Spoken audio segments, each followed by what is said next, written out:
नमस्कार, आप देख रहे हैं T45। मैं हूं आपके साथ अंकिता शर्मा और इस वक्त की एक बड़ी खबर सूत्रों के हवाले से निकलकर सामने आ रही है। बसंत सोरेन और विनोद पांडे पहुंचे हेमंत सोरेन से मुलाकात करने। होटवार जेल पहुंचे हैं पूर्व सीएम हेमंत सोरेन से मिलने। बची हुई एक सीट पर प्रत्याशी को लेकर हो सकती है चर्चा। सूत्रों के हवाले से बड़ी खबर। जोबा मांझी को लेकर अगर बात करें तो हो समाज से असंतोष लेकर भी चर्चा जोरों पर बताया जा रहा है कि सूत्रों के हवाले से हम आपको बड़ी खबर बता रहे हैं। जोबा मांझी को लेकर हो समाज असंतोष जाहिर कर चुका है और ऐसे में इसे लेकर भी चर्चा हो सकती है। बसंत सोरेन और विनोद पांडे विनोद पांडे पहुंचे हैं होटवार जेल पूर्व सीएम हेमंत सोरेन से मुलाकात करने के लिए और ऐसे में एक सीट जो बची हुई है उसे लेकर चर्चा हो सकती है कि किसे प्रत्याशी बनाया जा सके और साथ ही साथ जोबा मांझी को लेकर भी मंथन किया जा सकता है।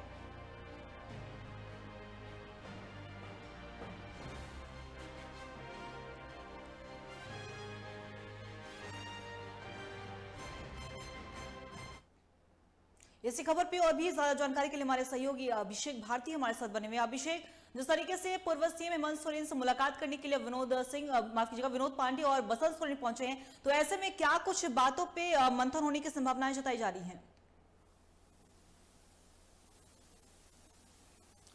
देखिए, बसंत सोरेन और विनोद पांडे, बसंत सोरेन फिलहाल मंत्री भी हैं और विनोद पांडे केंद्रीय महासचिव भी हैं जेएमएम के। दोनों हेमंत सोरेन से मिलने के लिए होटवार जेल पहुंचे हैं। बताया जा रहा है, देखिए हेमंत सोरेन जेल से ही सारी चीजों की मॉनिटरिंग कर रहे हैं कि भाई कौन कौन से प्रत्याशी को टिकट दिया जा रहा है, कैसे टिकट दिया जा रहा है, किस रणनीति के तहत आगे बढ़ रहे हैं, तमाम चीजें।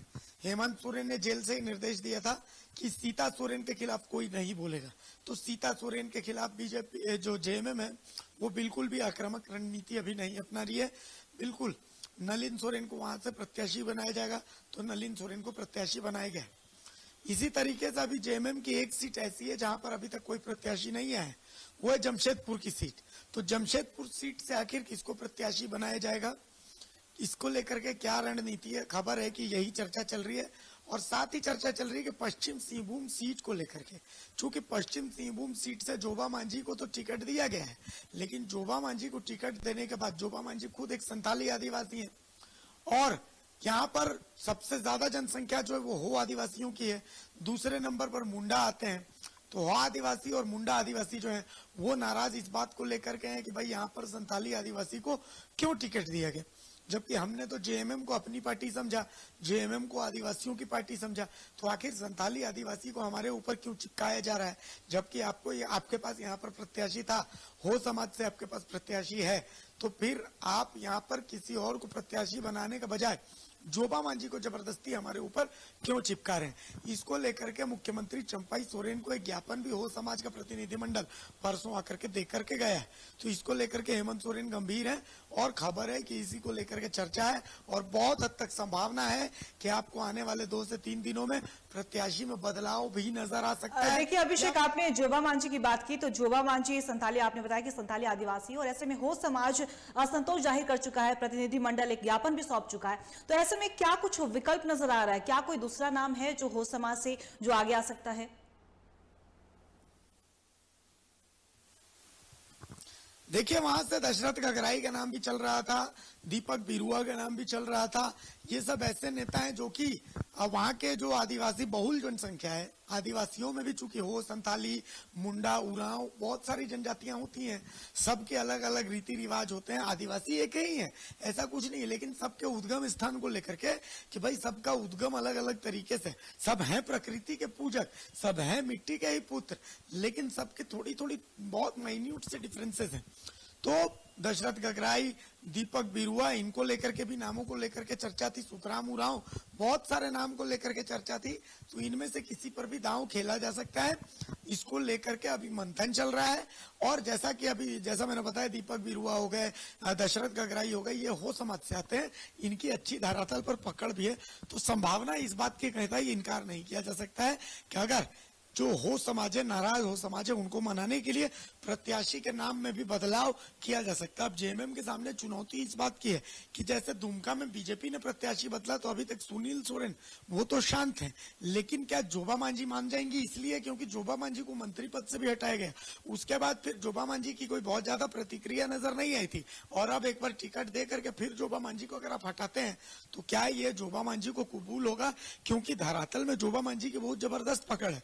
स्वर्गीय देवेंद्र मांझी की पत्नी है, देवेंद्र मांझी की सारंडा के जंगलों में बहुत जबरदस्त पकड़ थी, तो एक नया समीकरण यहाँ पर बन सकता है।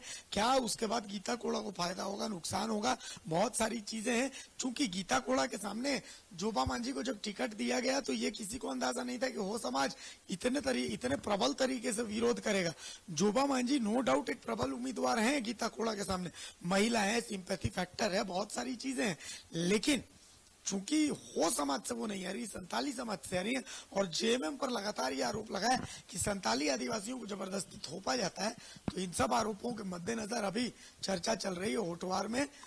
बसंत सोरेन, विनोद पांडे और हेमंत सोरेन वहां पर मौजूद है। अब देखिए सूत्रों के हवाले से हम ये बड़ी खबर बता रहे हैं। जी अंकित। अभिषेक, तीसरी बात और काफी अहम बात है, क्या अभी भी जेएमएम के जो बड़े फैसले होते हैं उसमें हेमंत सोरेन का हाथ होता है?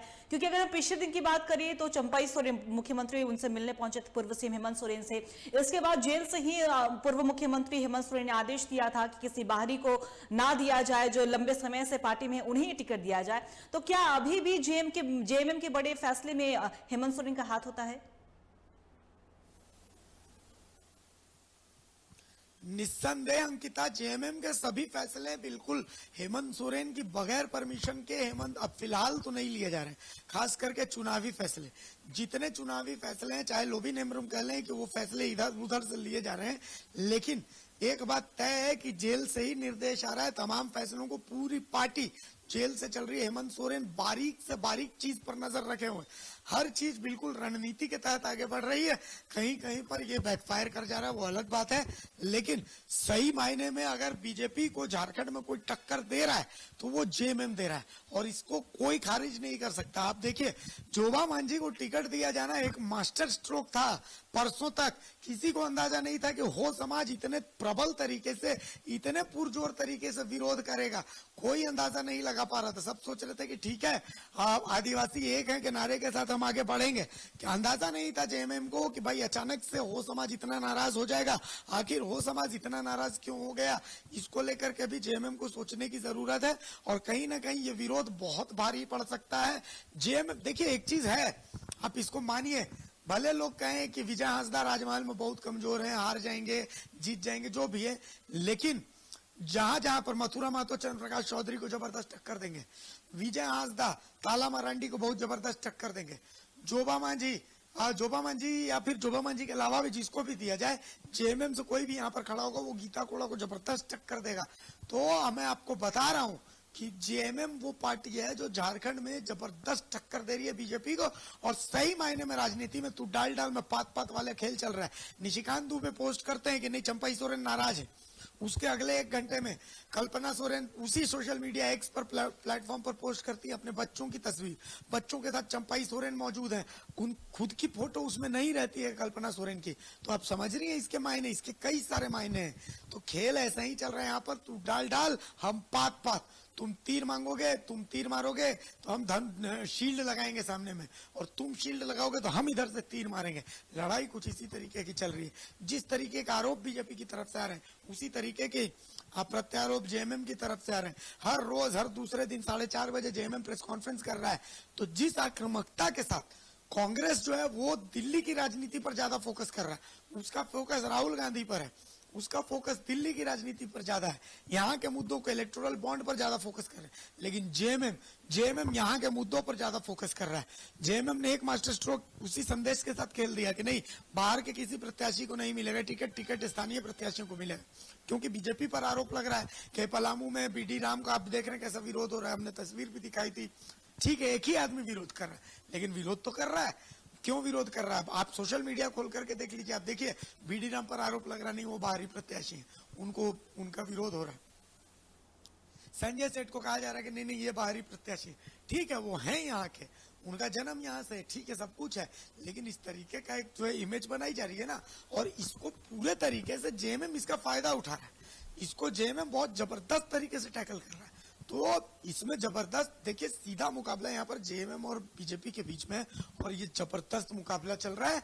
अब इसमें मैच जो है बड़ा इंटरेस्टिंग हो गया। अंकित जी अभिषेक, आपका बहुत बहुत शुक्रिया तमाम जानकारी के लिए। आप बने रहिएगा खबर पे, हम आपसे लगातार अपडेट लेते रहेंगे। तो बता दें आपको कि सूत्रों के हवाले से बड़ी खबर निकलकर सामने आई कि बसंत सोरेन और विनोद पांडे मुलाकात करने पहुंचे हैं पूर्व सीएम हेमंत सोरेन से। ऐसे में क्योंकि कई बड़े बार ऐसे फैसले आते हैं, कभी आदेश आता है जेल के अंदर से हेमंत सोरेन का कि किसी बाहरी प्रत्याशी को ना टिकट दिया, माफ कीजिएगा, किसी बाहरी को प्रत्याशी ना बनाया जाए, जो पार्टी में लंबे समय से काम कर रहे हैं उन्हें ये टिकट दिया जाए। तो ऐसे में ये भी कहा जा रहा है कि जो अभी जेएमएम के बड़े फैसले हैं वो कहीं ना कहीं हेमंत सोरेन उनका हाथ होता है। और ऐसे में जिस तरीके से विनोद पांडे और बसंत सोरेन मुलाकात करने पहुंचे, कई बातों को लेकर संभावनाएं जताई जा रही है कि हो सकता है कि जोबा मांझी जिनका विरोध किया जा रहा है, हो समाज असंतोष जाहिर कर चुका है, उस पर चर्चा की जाए। और अभी भी एक सीट, जिस तरीके से जमशेदपुर की सीट अभी बाकी है, वहां से भी किसी भी प्रत्याशी की घोषणा नहीं की गई है जेएमएम की ओर से, तो हो सकता है कि इस पर भी मंथन हो रहा हो।